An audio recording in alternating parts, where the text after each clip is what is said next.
Manx Radio's Update with Beth Espey.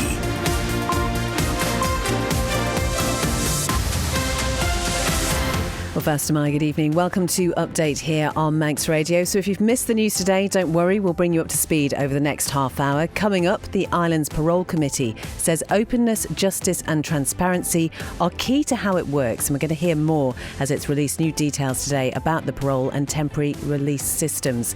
Also tonight, plans for the former Buchan School site are on show. What is being proposed and how are people reacting? There's a new face down at Douglas City Council. And we've been down today to the Villa Marina for the Department of Education's Employment and Skills event, meeting some of those, finding out about their future careers. As ever, we'd love to hear from you, 166 177, or you can email us studio@manxradio.com. We'll start as ever with a roundup of the main news headlines with Chanel Fastamai. The Derby Haven Residents Society says it welcomes the findings from the Tynwald Commissioner for Administration regarding the handling of a complaint over the former Castletown Golf Links Hotel. A report by the Ombudsman found that maladministration had occurred when Malu Commissioners was dealing with the request to serve a demolition notice on the building, which the society describes as an embarrassing eyesore. Tomorrow morning's Manxman sailing to Heysham has been brought forward due to the forecast adverse weather. The 8 a.m. service will now depart at 7:30 a.m, with passengers asked to check in by 6:45 a.m. And around 1,400 young people had the chance to find out more about careers or the careers available to them on the Isle of Man today. The Department of Education, Sport and Culture's Employment and Skills Fair took place at the Villa Marina, giving students a chance to speak to employers about job and training opportunities. In international news, an independent report found authorities knew the father of murdered 10-year-old Sarah Sharif was a serial domestic abuser, but overlooked it. It exposes how she was repeatedly failed by the safeguarding system before she was found dead in her bed in Surrey in 2023. Police commissioners are to be scrapped, with the UK government claiming only 2 in 5 people are aware they even exist.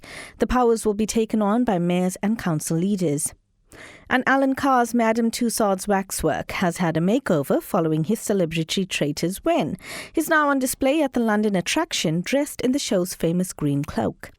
Those are your headlines. News at 6. Thank you very much indeed, Chanel. Now the weather brought to you by Manx Glass and Glazing. So scattered showers this evening are likely to merge into longer spells of rain and drizzle, and that'll be the same overnight as well. Light to moderate east to northeast winds. They'll become fresh to strong tonight. Minimum temperatures will be around 7. Some patchy rain at first tomorrow. It will become generally dry by mid-morning, although it will still be cloudy. Rain, though, you'll be pleased to hear, arrives in the evening, and that is going to turn heavy at times. Top temperature is only 10 Celsius, and it's going to feel even colder than that, actually. There's a strong to gale force east-northeast wind. As we just heard Chanel saying, there have been some changes to the sailing schedule because of that. And then there'll be further rain overnight tomorrow and at first on Saturday morning. But it will be then mostly dry on Saturday, so there is something to look forward to. Manx Glass and Glazing can supply and install single, double and triple glazing. Call 674 573 or visit the showroom on the Snugborough Trading Estate. Ambitions Recruitment Consultants, covering all business sectors in the Isle of Man. Register online or email your CV to info@ambitions.co.im or ring 614 841. Ambitions, for all your recruitment needs, however big or small. One architectural design company has particular expertise in achieving planning approval for a wide variety of projects, from landmark buildings to spectacular homes. Talk to the experts at Ellis Brown and get your project off the ground. For excellence in design, search Ellis Brown. Patricia Wild Opticians is celebrating over 30 years of friendly, caring service in Farm Hill and Ramsey. Visit us for professional eye care with stress-free parking. Phone Patricia Wild Opticians on 813 977. Elevate Rubber Cover from Rubber Roof Shop for one-piece flat roofing systems. No joins, no leaks. We also line commercial box gutters in one piece up to 60 metres with a 20-year written warranty against leakage. Call Rubber Roof Shop on 49667. You're listening to Update here on Manx Radio, 4.5 minutes past 5. Open justice and transparency is key, according to the island's parole committee, as the government has today released 2 videos explaining the parole and temporary release systems. The Justice and Home Affairs Minister Jane Poole-Wilson claims they've been prepared to allay misunderstandings. She and the committee's deputy chair, Mark Emery, have been talking to Siobhan. One of the things we've been at pains to explain is that all of this is governed by statute, and when it comes to parole decisions, the parole committee will focus not only on what they're required to do by statute, but they will focus on a huge amount of detail. And I think one of our parole committee members said that the files they receive can run to 300 pages. So they will look at all of that detail, including the initial sentencing remarks. They will look at all of the detail around what the prisoner has been doing during their time in prison, what rehabilitation they've done, any psychological interventions, their behaviour, the feedback from prison officers. Importantly, they will also make sure that there is the opportunity for a victim impact statement as well. And then if they do determine based on all of that, and they will make some decisions in relation to the risk to public safety and the effectiveness of further rehabilitation if they decide to grant parole. In relation to all of that, they will then also think about what licence conditions might be appropriate. And again, that's where the impact for the victim is really important in actually informing that. My name is Mark Emery. I'm Deputy Chair of the Parole Committee. So the process starts well before it reaches ourselves.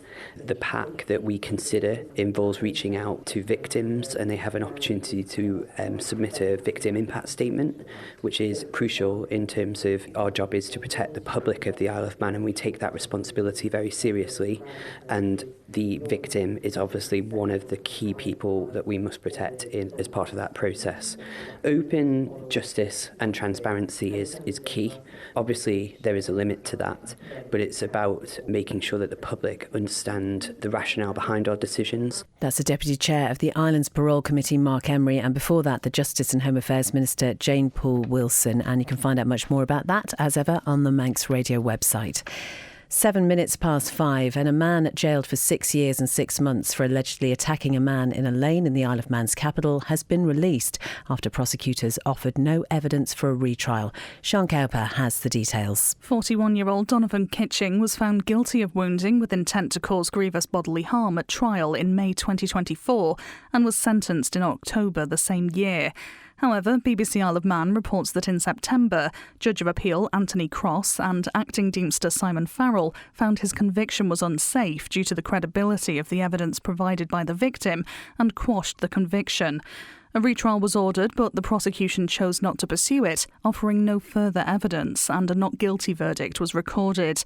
Prosecutor Roger Kane told the court the victim was no longer in support of prosecution. The original conviction related to an incident on Cinder Path in Douglas on the 19th of August 2023, where it was alleged an unidentified weapon was swung at the victim's head, catching his hand as he held it up in defence. The incident left the victim, who had been lured to the lane for what he thought was a drug deal, needing stitches to his ear and hand. Kitching, who consistently denied any involvement in the attack, was accused of swinging the weapon. He was charged alongside Michael Glover, who pleaded guilty to wounding with intent and was sentenced to 28 months in August 2024. Representing himself at the hearing, Kitching was removed from the court after interrupting the proceedings on several occasions.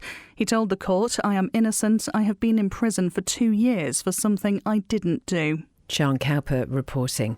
8.5 minutes past 5. Well, Hertford Homes has held a public consultation to showcase its plans for the former Buchan School site in Castletown. So the junior school was sold by King William's College early this year as part of efforts to consolidate its campuses. At Castletown Town Hall, residents viewed proposals for an 86 property development at West Hill, and that includes 65 family homes and 21 affordable units. Amy Griffiths went along and first spoke to George Lee, Hertford Homes in-house architect. We've worked with the existing site because it's a brownfield site. We've maintained all the registered woodland area on the eastern part of the site and then developed within the former developed areas. Because it's a brownfield site, but it is actually quite a green area of the town, isn't it? It is, and at the moment it's obviously private green space, and as part of the proposal we're opening this up for community public open space as well. So the woodland area in particular, it's a lovely area, so once this development's been finished, that will be available for the community to go and use. And of course this is the pre-application consultation, so getting a bit of an idea, is there a sort of time frame in terms of when you'd like to see these houses available? Subject to what sort of comments we received today, we're aiming to make a planning application in about 4 or 5 weeks' time. On current timescales, if we get planning approval before Easter, potentially next year, we'd like to start on site before the end of next year, if possible. First house has been available 6 or 7 months after that. First house is available 2027. So that was Amy talking to George Lee about the plans to redevelop the former Buchan School site. While she was there, she also spoke to some of the local residents who were having a look at the plans. It's a shame because a lot of history was in the Buchan School, and the old school building itself would have been really nice to have retained that. But obviously parts of the other of the school were 1970s flat roof. So in that sense, something had to be done. But whether it had to be housing or not, it's down to demand, isn't it? And we're just interested in what the developments are. We obviously know that Buchan's now moved into the King William site, and our youngest son is moving back to the island when they start a family. So we're sort of looking around to seeing what's available. And I mean, something like that would be fantastic. You know, it's quite a big range of properties, 2, 3, 4 and 5 beds, and there's going to be 86 of them. But there seems to be quite a bit of room, you know, and there's plenty of space around, you know, for kiddies at some point in time to go and play. So, yeah. That's some of the people who were having a look at the Hertford Homes pre-application consultation in Castletown. Just gone 11 minutes past 5 here on Update. We're going to stay down south because the Derby Haven Residents Society says it's pleased with the findings of a new report into how a complaint about the former Castletown Golf Links Hotel was handled. The Tynwald Commissioner for Administration, or Ombudsman, found there'd been maladministration by Maloux commissioners when dealing with a request to issue a demolition notice for the building, which residents have described as an embarrassing eyesore.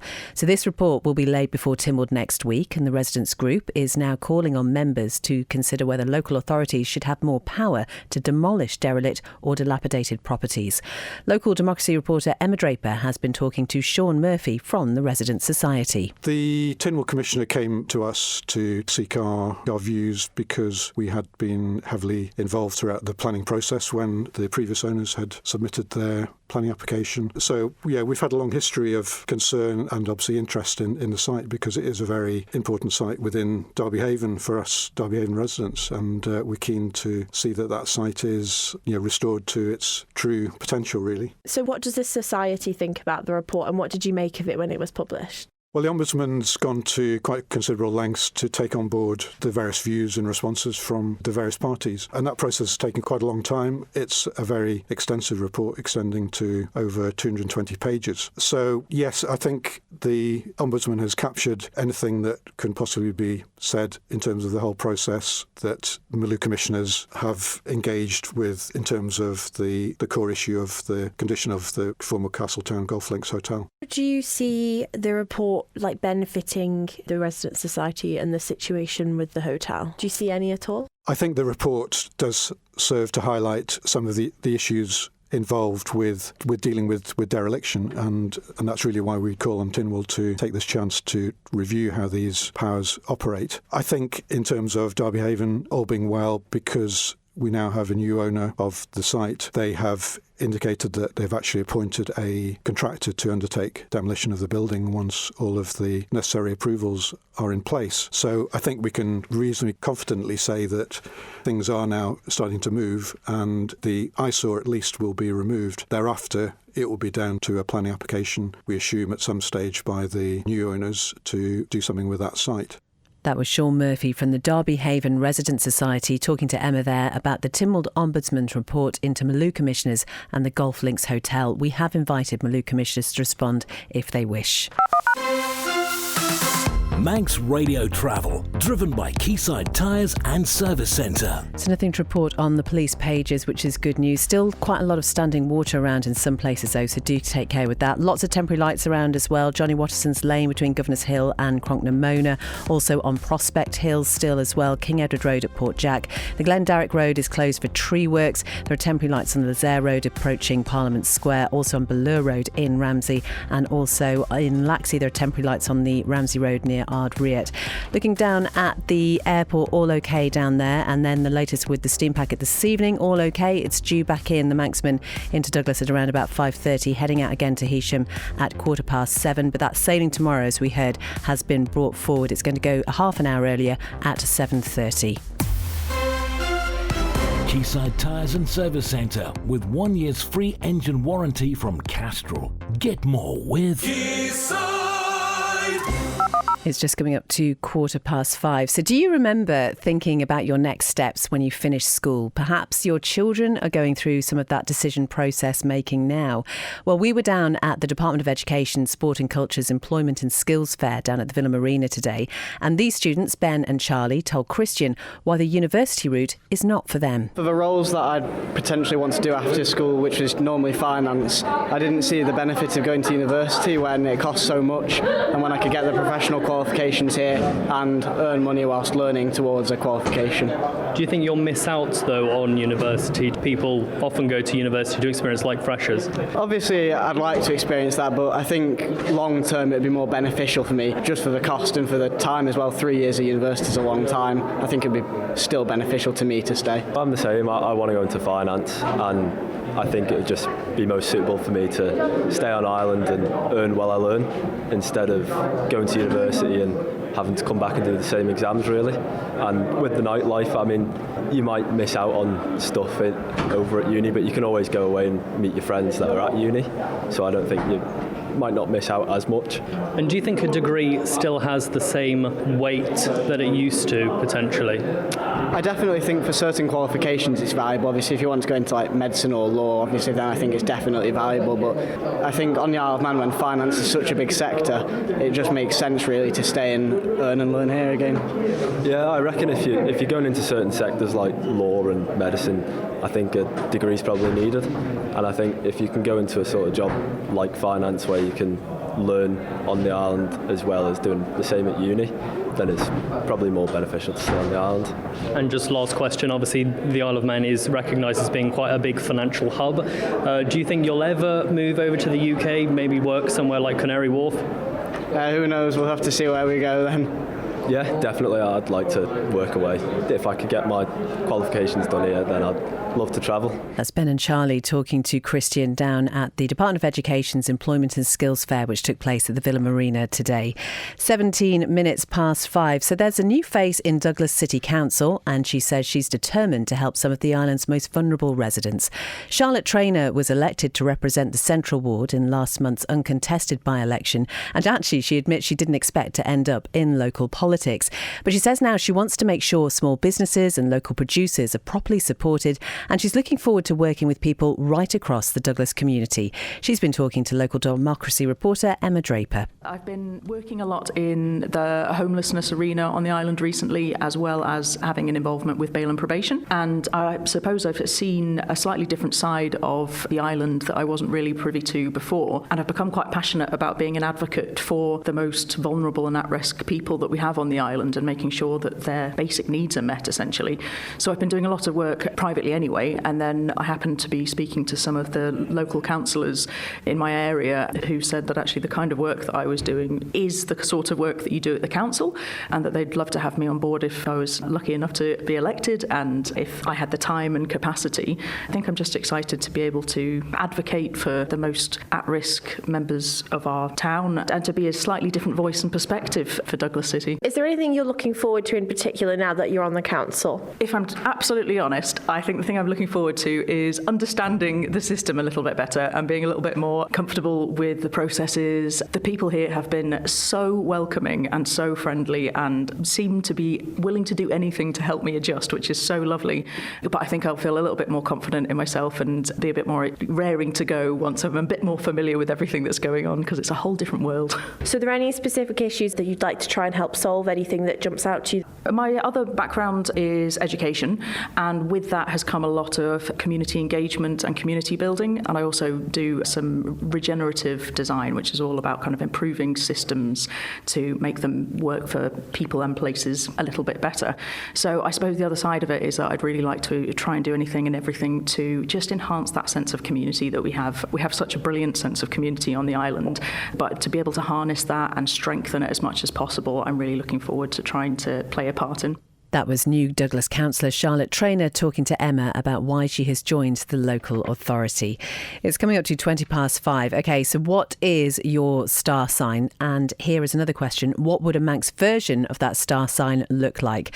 Well, a local artist has been exploring the zodiac in a brand new collection. The Isle of Man astrology series by Kim Graziano reimagines the traditional zodiac symbols with a distinctly Manx twist. Each illustration that she's done blends astrology and island culture, complete with Manx language translations of the star signs, and this is something that is believed to be a first over here. Kim's been chatting to Howard about the inspiration behind the work. So my idea was to do illustrations for each sign that had a connection to the Isle of Man, and then once I had all the designs, I could put them on a variety of merchandise, but I thought to start it would make sense to do greeting cards and then do a 2026 calendar. And of course, if I'm going to do an Isle of Man calendar, I can put in all the fun Isle of Man stuff. So we have like real holidays and bank holidays, but we also have Isle of Man term times, we have the TT schedule, chips, cheese and gravy day, anything you actually want to know about if you're living in the Isle of Man. So how did you go about coming up with the ideas then? Because I'm thinking, I'm a Libran, so scales. Yeah. So basically I made the note in my phone years ago, and now and then I would sort of chip away at it, and some of them were really obvious. So like Aries is represented by a ram. We have locked in sheep, easy. Or Leo, that's a lion. We don't have lions, but we do have a signature feline, so the Manx cat for Leo. Perfect. For Libra, that one took me a bit because I was like, that's harder. Scales. Yeah, what are Manx scales? But what it came down to is, okay, it has to be scales, the scales of justice. So where should justice be? It should probably be at the oldest site of government. So I put our scales at Tynwald Hill. And what are our scales weighing? Well, it's in October, so they're weighing moots for Hoptune. A tricky one could be Virgo. Virgo is usually represented by the maiden. So I was looking at, okay, who are some maidens in Manx folklore? It's like maybe Fenella. But then I was thinking that we had to get a Manx fairy in there. And Virgo is often a maiden holding a sheaf of wheat, which represents fertility. So then I did a little research onto where the wheat in the Isle of Man is grown for laxi flower, and the wheat is grown in the Northern Plains. So we have a fairy sitting in the fields of the Northern Plains overlooking Ramsey. I like it. So, I mean, these ideas come to you sort of virtually spontaneously, or did you really have to sit down and doodle and come up with thoughts? Yeah, they definitely went through a few versions, and some were easier than others. But yeah, a little bit of just trial and error. And I also wanted to make sure that every part of the Isle of Man was represented. So I'd crack what I wanted the symbol to be, but I'd be like, okay, but can I place it in a part of the island I haven't drawn yet, so that we're encompassing everything. That's artist Kim Graziano talking to Howard there. You'll be able to hear much more about that in Spotlight next week, and there's a lovely photograph on the Manx Radio website as well. 5:22. The Manx songwriter Alice Dudley has been picked to be the next Biosphere Artist in Residence for 2026. Now, this is a year-long programme by the Manx Wildlife Trust with UNESCO, and it explores links between Manx culture, language and the natural environment. Alice spoke to Simon Clark alongside Head of Engagement at MWT, Carmel Crowcamp. It's fantastic. It kind of feels like the perfect opportunity to combine all of the different aspects of my practice across sort of visual art, music, being really inspired by nature, folklore and sort of Manx tradition, and kind of really combining everything and hopefully engaging the community, helping to connect people with nature and with each other as well. And this is the fantastic thing about it. We see videos and everything of scenic parts of the Isle of Man, and you just listen to some accompanying music sometimes, and it just, enhances the whole aspect of it, doesn't it? Absolutely. I think especially living here, I think we all take for granted that we have all of this beauty right on our doorstep, and sometimes you kind of just forget to kind of soak it all in. I think hopefully a lot of the work that I make, for me, it's about a personal connection with nature, but hopefully it can help other people to connect with their surroundings as well. Carmel, as head of engagement at the Manx Wildlife Trust, you must be over the moon with the choice of Alice. How did it come about? Once a year, basically, we put out a call for proposals, and then we get a load of applicants in. It is quite competitive, and Alice's proposal really stood out because Alice is this really multifaceted artist. So she's an amazing visual artist, and she works in lots of different media. And the proposal that Alice brought as well was really one where she likes to work in collaboration with people, and we loved that because the residency, the Biosphere Artist Residence Programme, it's about connecting new audiences to nature.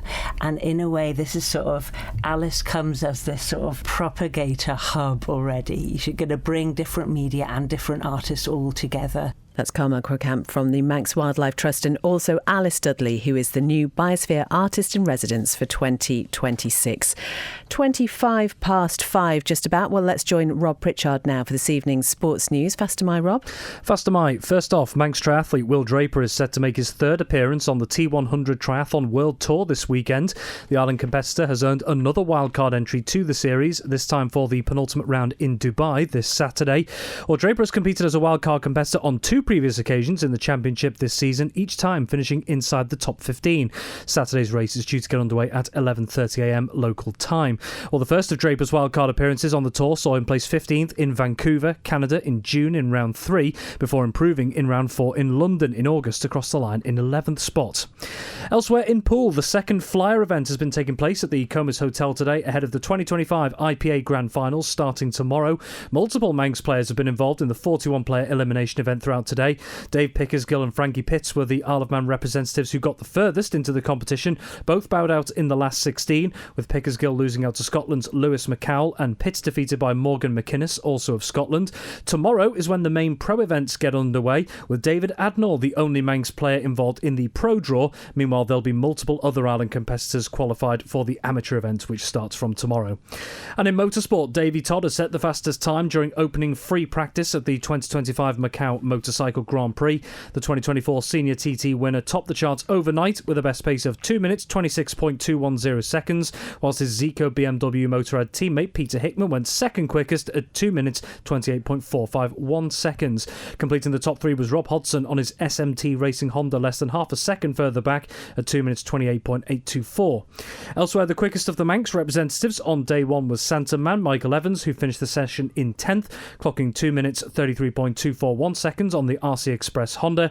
Fellow Isle of Man rider Marcus Simpson on board the WH Racing team powered by Dino Bike Honda ended the day in 20th place with a best pace of 2 minutes 43.030. Well, the two-wheeled action will now move on to qualifying, which is due to start at 11:45pm UK time tonight, or 7:45am on Friday the 14th of November local time. The schedule does remain subject to change depending on prevailing conditions and circumstances. Thank you very much indeed, Rob. Good to hear Peter Hickman back out there racing, isn't it, after what's been a difficult few months. It has indeed, and he's been able to transition back into it, I guess, obviously with the opportunities he's been getting in BSB toward the latter end of the season as well, so that'll have no doubt been a nice platform then. Of course, you know, a popular name in road racing and at Macau as well, so yeah, and I'm sure he and Davy Todd will be very pleased as teammates to have gone 1-2 in free practice. I'm sure they will. Thank you very much indeed, Rob. Well, that is all from Update tonight. Coming up next, it's Shaclair with Bob Carswell.